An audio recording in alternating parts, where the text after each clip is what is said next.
Bom dia, meu irmão, paz do Senhor.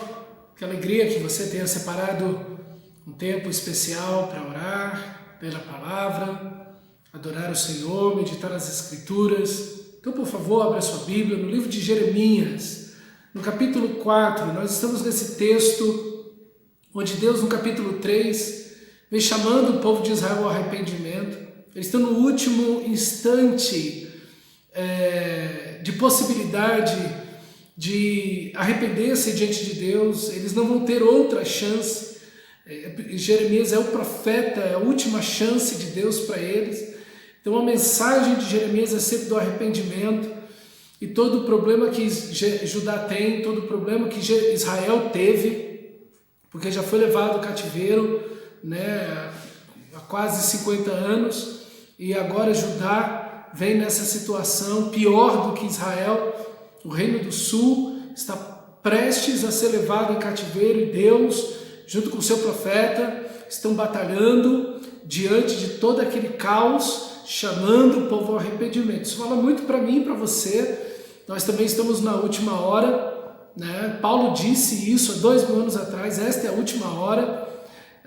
Aproxima-se a vinda do nosso Senhor Jesus Cristo, e a igreja precisa, como Jeremias, unir-se a Deus e pregar a palavra de arrependimento, que é a primeira palavra do Evangelho. Arrependei-vos, disse Jesus, arrependei-vos, disse João Batista.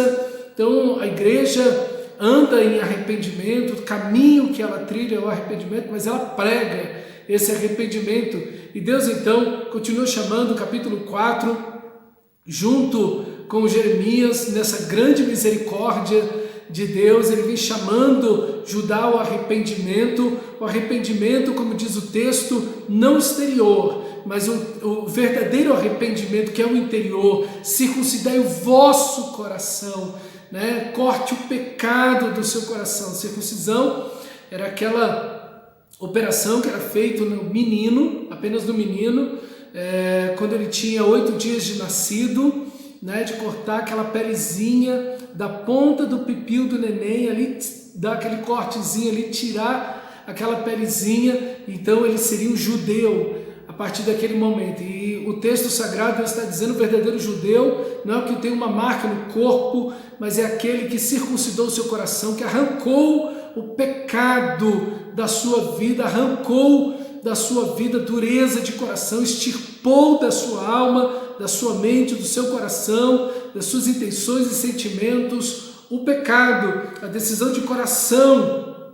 E em palavras, Deus diz: jurem, deem a palavra de vocês, empenhem a palavra de vocês, de que vão me seguir, de que vão abandonar o pecado.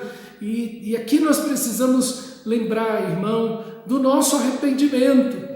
Será que o nosso arrependimento tem sido apenas em palavras? Será que estamos simplesmente diante de um remorso dia após dia? Está havendo verdadeiro arrependimento? Estamos dando a nossa palavra a Deus no poder do Espírito, na dependência do Espírito de Deus, dizendo: Senhor, pela tua graça, e eu sei que o Senhor vai me ajudar, porque a tua vontade é a santificação, que vos abstenhais de todo pecado. Então, Senhor, diante da tua palavra, eu empenho a minha palavra, porque unido o teu poder, Senhor, a minha palavra, eu sei que eu vou conseguir, não por mim mesmo, mas pela tua graça, sair desse pecado, dele nunca mais voltar. Nunca mais eu vou voltar nesse pecado.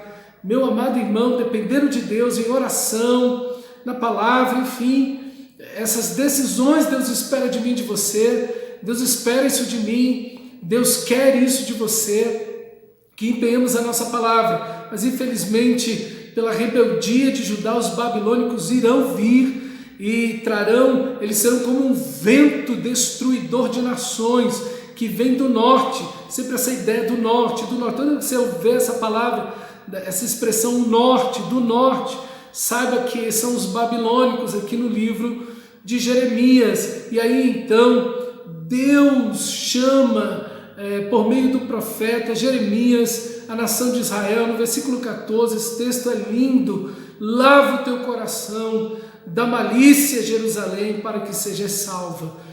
Arrepende-te diante de Deus, Volta, Israel, para o Senhor teu Deus, porque pelos teus pecados estás caído. O que faz o ser humano cair, o que destrói uma família, um casamento, o que arruína a vida de uma criança, de um adolescente, de um jovem, é o pecado. Todo o sofrimento, toda a destruição no mundo, ela está em base ao pecado. Querido, afaste o pecado do seu coração, sabe? Lance isso para longe de você, em nome de Jesus. Não brinque, não jogue com o pecado, não dê espaço para ele. Afaste-o de você, lute contra ele em oração, na dependência, no poder que o Espírito Santo de Deus te dá. E aí então no versículo 14, Jeremias está com seu coração quebrado, doído, dolorido, doente, por ver o pecado do povo, e acima de tudo, o povo que não se arrepende. O coração de Jeremias está em profundas dores, e diz, ai meu coração, né? Ele se contorce, o coração dele se contorce, as paredes do seu coração, toda a estrutura dele se agita por dores e medos.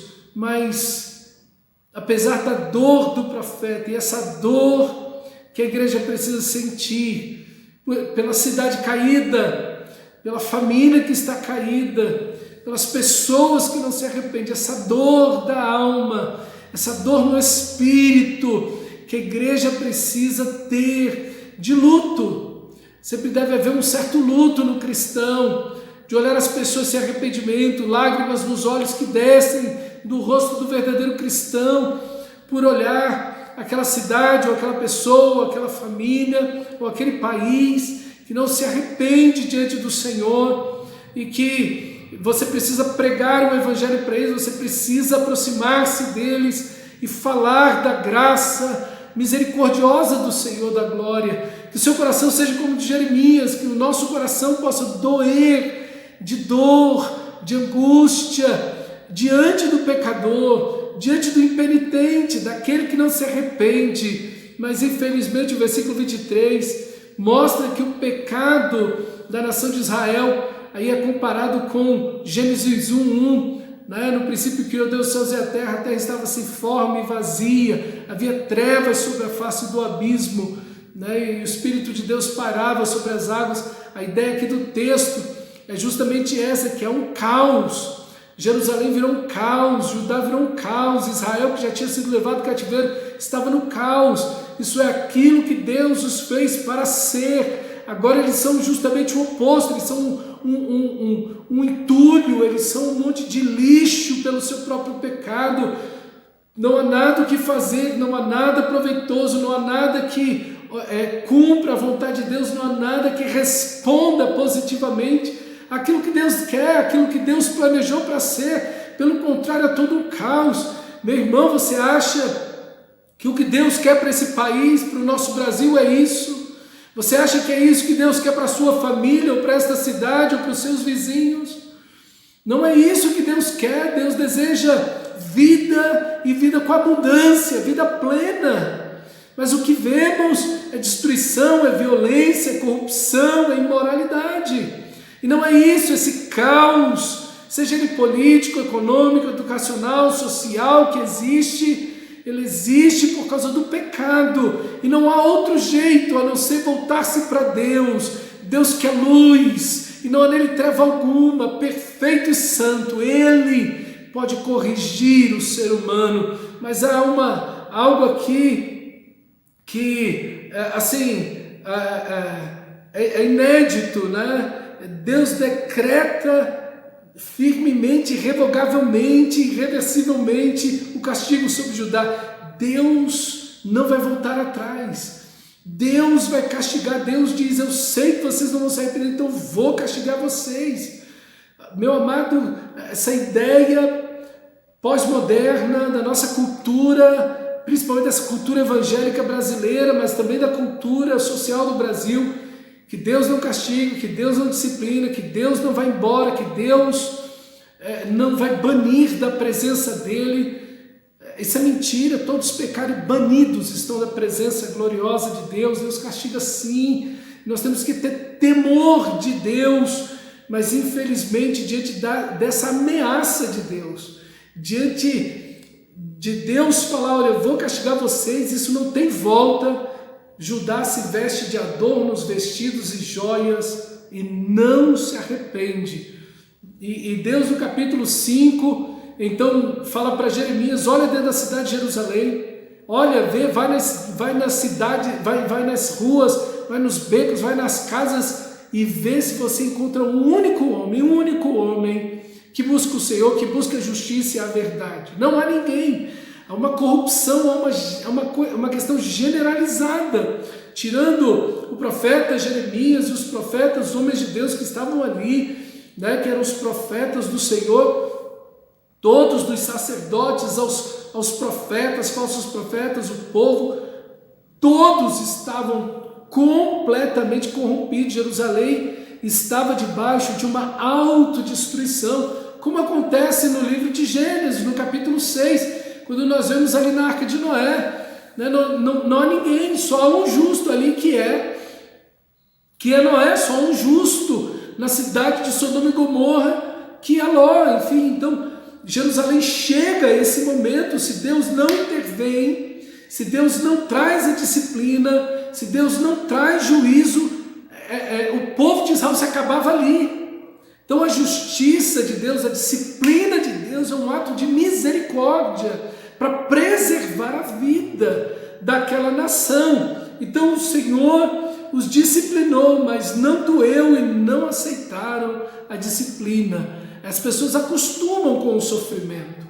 As pessoas acostumam, você vai ver que é Deus que traz o sofrimento nesse sentido do juízo. Nem todo sofrimento Deus traz, mas existem sofrimentos que Deus traz, e Deus traz o sofrimento, traz a disciplina, pessoas sofrem por causa dos seus próprios pecados, e Deus disciplina porque Ele quer o arrependimento, Ele quer a preservação da vida. Ele não disciplina porque Ele quer destruir, que se Ele quisesse destruir, Ele destruía no estalar de dedos, mas Ele disciplina porque Ele quer o arrependimento, Ele quer o retorno, Ele quer o abandono do pecado, da injustiça, mas infelizmente não é isso que acontece. Só que Jeremias tem um pensamento que é também dos nossos dias. É também dos nossos dias. No capítulo 5, versículo 4 e 5, Jeremias acha que o pecado é coisa dos pobres. Ele falou, não, são os pobres, eles são ignorantes. Então essa gente que trabalha na roça, essa gente que está aí na lida o dia inteiro, essa gente é bruta, essa gente aí é dura assim mesmo, eles não estudaram, eles não têm diplomas, eles não frequentaram escola, eles não foram para a universidade, eles não fizeram pós-graduação, por isso que eles são abrutalhados desse jeito, eles não conseguem fazer reflexões da vida, eles não conseguem fazer reflexões porque eles são pobres e não têm diplomas. Então essa mentalidade de Jeremias é muito nossa de hoje em dia. E aí então Jeremias vai aos ricos, vai aos nobres, vai aos estudados, aos poderosos daquele lugar, daquela cidade, e vê que eles são até piores do que essas pessoas. E existe algo muito parecido em nossos dias. A educação é uma bênção, os diplomas são bons, mas achar que alguém que vai, por ter um diploma, ser um ser humano melhor, vai amar a Deus, vai abandonar o pecado, vai refletir na vida, vai ter uma cosmovisão melhor, com atitudes melhores. Gente, isso é um engano crasso, isso é até grosseiro, é um engano grosseiro que se tem, porque você vai ver pessoas que estudaram, que têm diplomas, pós-graduações, e são corruptos, são mentirosos, usam os cargos públicos e políticos, usam a posição, às vezes médicos que atendem mal e muito mal os pacientes, vê pessoas morrendo na sua frente, sem compaixão, piedade. São pessoas muitas vezes com a vida destruída, adúlteros, imorais, ladrões, injustos, e isso você encontra gente assim, com diploma e analfabetos, pós-graduados e pessoas que nunca foram a escolas, crianças e muitas vezes idosos. Pecado não tem classe social, não tem gênero, não tem a questão de ser homem ou mulher, ou velho ou novo, estudado ou não, diplomado ou não. O pecado é uma realidade terrível na vida de todo ser humano, e Jeremias precisa dessa constatação, e ele a tem. E o versículo 7 ao 9 do capítulo 5 diz: deixaria eu o Senhor de castigar essas coisas, ou não me vingaria de nação como esta? Uma nação onde os homens correm atrás da mulher do seu próximo, onde há corrupção, onde há roubo, onde há injustiça, onde as pessoas se deitam com prostitutas, onde as relações sexuais se perderam, porque as pessoas vivem em relações sexuais mútuas, um povo degenerado, imoral, um país desse, Deus deixaria de castigar. Meu irmão, olhar esse texto é pensar imediatamente no Brasil. Uma nação corrupta, uma nação imoral, uma nação que está cheia do sangue de abortos, uma nação cheia de assassinatos, de homicídios, uma nação, meu irmão, coberta de corrupção. O maior esquema de corrupção do mundo foi encontrado no Brasil. Amados irmãos, nós precisamos, como profeta Jeremias, sermos profeta na nossa geração, nesse país. Deus nos colocou nessa nação para pregarmos o Evangelho. Essa nação, mais do que qualquer uma outra, necessita da graça de Deus. Quantos divórcios, quanta infidelidade, quanto adultério, celebrado em músicas, em telas de cinema, em novelas, em tudo quanto é canto. A imoralidade é lida, é rida, é dançada, é celebrada por todos os meios e formas. A corrupção, os bares lotados. Amados irmãos, Deus não deixará de castigar estas coisas. Deus não deixará de se vingar do Brasil. Isso é uma realidade. Deus não vai chegar, Deus não é brasileiro. Deus não vai passar aqui e dizer: não, esse pessoal aqui é gente boa. Não, meu irmão, Deus vai trazer o Brasil ao juízo. Deus vai trazer a justiça e ao juízo cada família, onde ali tem imoralidade, mentira, pornografia, adultério, roubo. Meus irmãos, violência. Deus vai castigar pessoas, famílias, cidades, o país. Não tem jeito, irmãos, Deus é santo, Ele não mudou. E infelizmente no caso de Israel e aqui também no Brasil, os falsos profetas iludem o povo com palavras de positivismo. E o povo de Israel diz: não verei castigo. Eles estavam dizendo: não, Deus não castiga. Deus está conosco. Deus vai nos abençoar. Deus não vai nos deixar. Deus está do nosso lado, nós estamos do lado de Deus. E aí então, os sacerdotes e os profetas, vai dizer o texto, estão de mãos dadas enganando o povo por dinheiro. E a resposta de Deus diante disso, diante dessa situação em que os próprios líderes espirituais estão alimentando o pecado do povo, porque estão mentindo para o povo, dizendo que Deus está com eles e Deus não está com essa gente, é que Deus vai levantar Jeremias e Deus diz para Jeremias: Jeremias, as minhas palavras, 14 e 15, as minhas palavras na tua boca serão como fogo. Serão como fogo, cheio de poder, cheia de autoridade, cheia de ousadia, para purificar, mas também para destruir. Porque o mesmo fogo que abençoa, que aquece, que faz o alimento, que purifica o ouro, é o mesmo fogo que destrói. Infelizmente, irmão, o mar, e aí um exemplo, uma figura de linguagem, o mar, que é tão grande, tão vasto, tão profundo, tão forte, tão violento, obedece a Deus, que diz: você não ultrapassa a areia do mar, a areia da praia, você não ultrapassa aqui, e o mar obedece, mas Judá não obedece o Senhor. E o capítulo 6 então mostra que Jerusalém está tomada, repleta, plena de corrupção, de violência e de destruição. O versículo 8 diz: se eles não se arrependerem, Deus os deixará e os destruirá. Importante você ver as decisões de Deus, as atitudes de Deus, não apenas no livro de Jeremias, mas aqui estamos, mas também em toda a Bíblia, diante do pecado, Deus sempre misericordioso, bondoso, chamando ao arrependimento, disciplinando, né, processualmente, mas chega um momento que Deus faz isso aqui.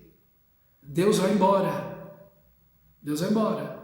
As pessoas ficam brincando com isso, achando que podem brincar a vida inteira e que Deus vai sempre estar ali, que Deus é um capacho que elas podem usar e abusar e no momento de aflição vir buscar Deus e usar Deus, e que Deus sempre vai estar de braços abertos para perdoar. A Bíblia diz que não. No Novo e no Antigo Testamento a Bíblia diz que não. Não vos enganeis, de Deus não se zomba. Aquilo que o homem plantar, isso também cegará. Nós precisamos ter temor no nosso coração, temor de Deus, temor de desagradar a Deus, de abandonar a Deus, de endurecer o nosso coração. Que você se quebrante, se humilhe diante do Senhor nosso Deus, que você, em nome de Jesus, meu irmão, quebrante o seu coração, porque o versículo 10 do capítulo 6 diz que Judá zomba, escarnece da palavra de Deus e não gosta dela.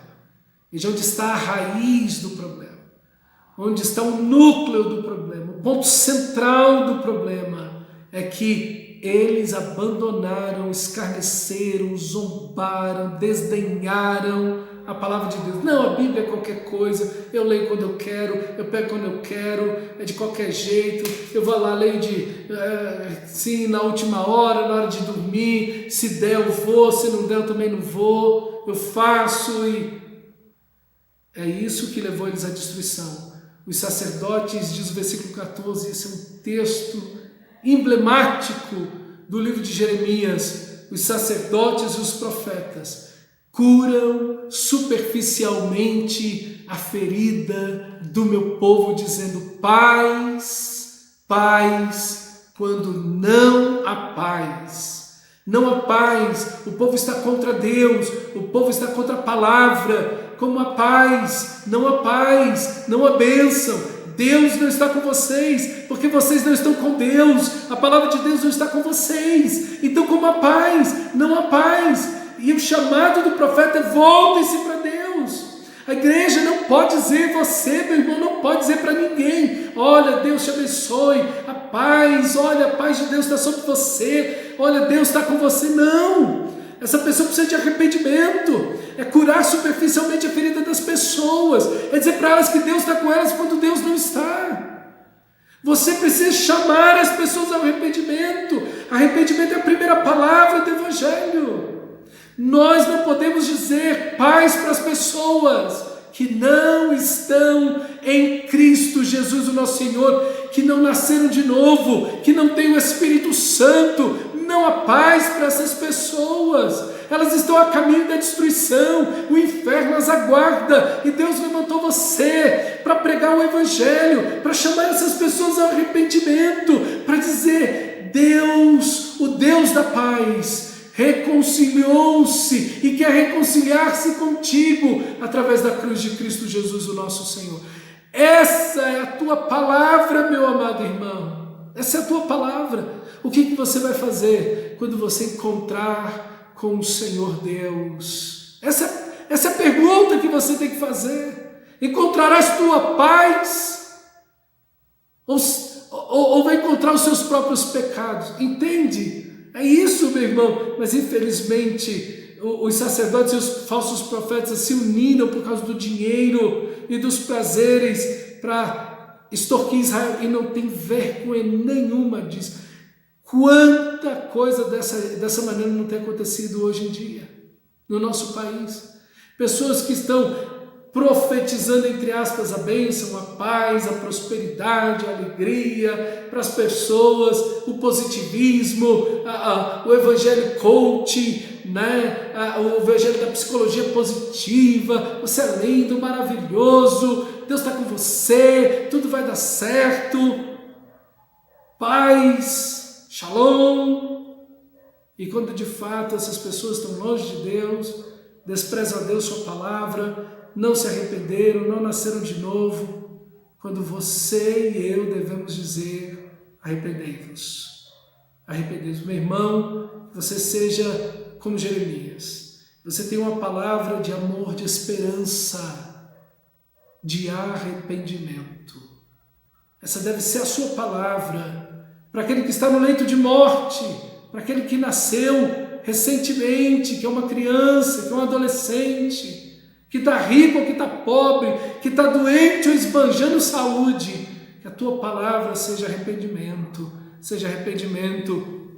Mas a resposta de Israel, versículos 16 e 17, não andaremos segundo a palavra do Senhor, nem a escutaremos. Há uma dureza, algo terrível no coração do pecador, uma dureza que não se verga. Orar a Deus, Deus convence do pecado, da justiça e do juízo, o Santo Espírito toca, quebranta, liberta.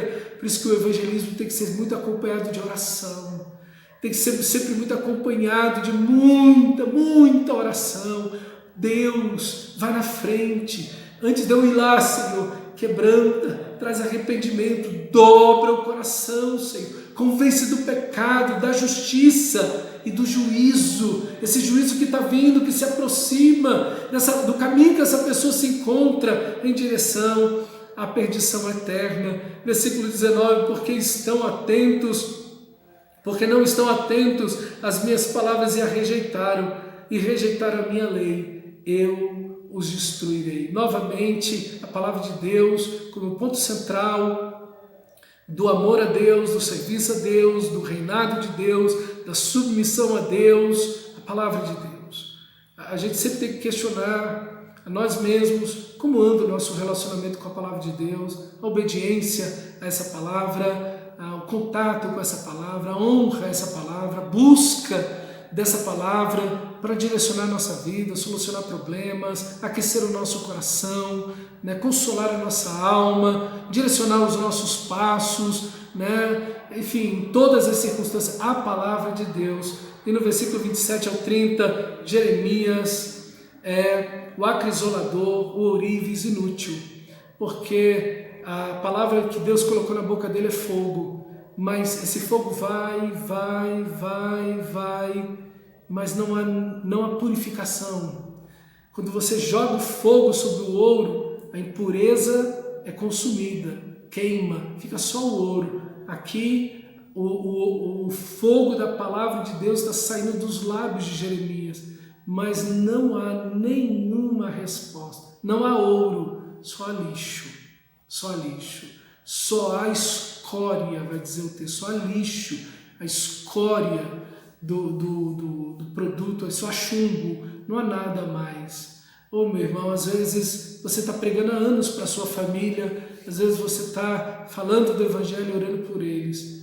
Continue fazendo isso. Jeremias é um grande exemplo, um homem de Deus, que ama o Senhor, que apesar da dureza do coração daquelas pessoas, ama aquele povo, ora e prega para eles, insistentemente até o fim.